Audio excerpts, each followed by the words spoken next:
Chapter 15. Such was the history of my beloved cottagers. It impressed me deeply. I learned from the views of social life which it developed to admire their virtues and to deprecate the vices of mankind. As yet I looked upon crime as a distant evil. Benevolence and generosity were ever present before me, inciting within me a desire to become an actor in the busy scene where so many admirable qualities were called forth and displayed. But in giving an account of the progress of my intellect, I must not omit a circumstance which occurred in the beginning of the month of August of the same year. One night, during my accustomed visit to the neighboring wood, where I collected my own food and brought home firing for my protectors, I found on the ground a leathern portmanteau containing several articles of dress and some books. I eagerly seized the prize and returned with it to my hovel. Fortunately, the books were written in the language the elements of which I had acquired at the cottage. They consisted of Paradise Lost, a volume of Plutarch's Lives, and the Sorrows of Werter. The possession of these treasures gave me extreme delight. I now continually studied and exercised my mind upon these histories, whilst my friend were employed in their ordinary occupations. I can hardly describe to you the effect of these books. They produced in me an infinity of new images and feelings that sometimes raised me to ecstasy, but more frequently sunk me into the lowest dejection. In the Sorrows of Werter, besides the interest of its simple and affecting story, so many opinions were canvassed, and so many lights thrown upon what had hitherto been to me obscure subjects, that I found in it a never-ending source of speculation and astonishment.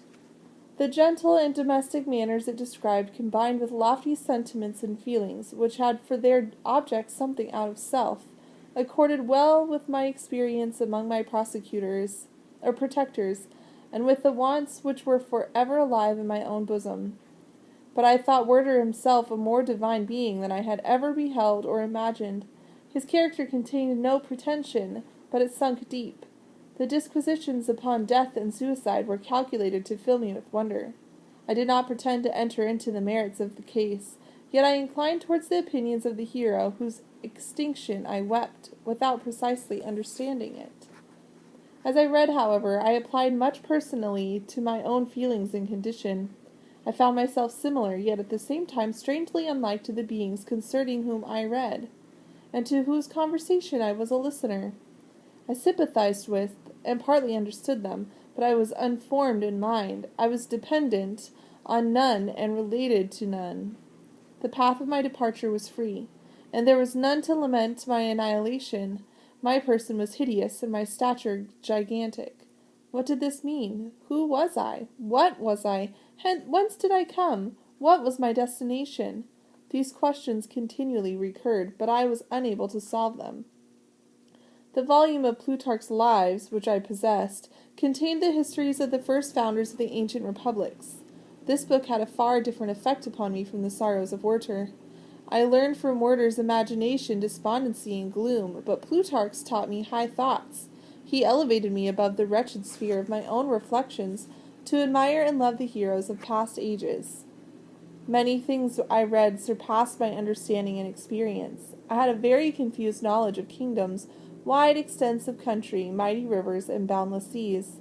But I was perfectly unacquainted with towns and large assemblages of men. The cottage of my protectors had been the only school in which I had studied human nature, but this book developed new and mightier scenes of action. I read of men concerned in public affairs, governing or massacring their species. I felt the greatest ardor of virtue rise within me, and abhorrence for vice, as far as I understood the signification of those terms, relative as they were, as I applied them to pleasure and pain alone. Induced by these feelings, I was of course led to admire peaceable lawgivers, Numa, Solon, and Lycurgus, in preference to Romulus and Theseus. The patriarchal lives of my protectors caused these impressions to take a firm hold on my mind. Perhaps if my first introduction to humanity had been made by a young soldier, burning for glory and slaughter, I should have been imbued with different sensations. But Paradise Lost excited different and far deeper emotions. I read it, as I had read the other volumes which had fallen into my hands, as a true history. It moved every feeling of wonder and awe that the picture of an omnipotent God warring with his creatures was capable of exciting. I often referred the several situations as their similarity struck me to my own. Like Adam, I was apparently united by no link to any other being in existence, but his state was far different from mine in every other respect. He had come forth from the hands of God, a perfect creature, happy and prosperous, guarded by the especial care of his Creator. He was allowed to converse with and acquire knowledge from beings of a superior nature. But I was wretched, helpless, and alone. Many times I considered Satan as the fitter emblem of my condition, for often, like him, when I viewed the bliss of my protectors, the bitter gall of envy rose within me. Another circumstance strengthened and confirmed these feelings. Soon after my arrival in the hovel, I discovered some papers in the pocket of the dress which I had taken from your laboratory. At first I had neglected them, but now that I was able to decipher the characters in which they were written, I began to study them with diligence. It was your journal of the 4 months that preceded my creation. You minutely described in these papers every step you took in the progress of your work. This history was mingled with accounts of domestic occurrences. You doubtless recollect these papers. Here they are. Everything is related in them which bears reference to my accursed origin. The whole detail of that series of disgusting circumstances which produced it is set in view. The minutest description of my odious and loathsome person is given, in language which painted your own horrors and rendered mine indelible. I sickened as I read. Hateful day when I received life! I exclaimed in agony. Accursed Creator, why did you form a monster so hideous that even you turned from me in disgust? God, in pity, made man beautiful and alluring, after his own image. But my form is a filthy type of yours, more horrid even from the very resemblance. Satan had his companions, fellow devils, to admire and encourage him, but I am solitary and abhorred. These were the reflections of my hours of despondency and solitude, but when I contemplated the virtues of the cottagers, their amiable and benevolent dispositions, I persuaded myself that when they should become acquainted with my admiration of their virtues, they would compassionate me, and overlook my personal deformity. Could they turn from their door one, however monstrous, who solicited their compassion and friendship?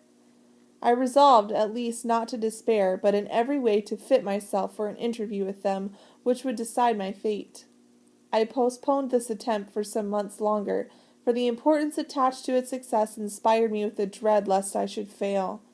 Besides, I found that my understanding improved so much with every day's experience that I was unwilling to commence this undertaking until a few more months should have added to my sagacity. Several changes in the meantime took place in the cottage. The presence of Safie diffused happiness among its inhabitants, and I also found that a greater degree of plenty reigned there. Felix and Agatha spent more time in amusement and conversation, and were assisted in their labors by servants. They did not appear rich, but they were contented and happy. Their feelings were serene and peaceful, while mine became every day more tumultuous. Increase of knowledge only discovered to me more clearly what a wretched outcast I was.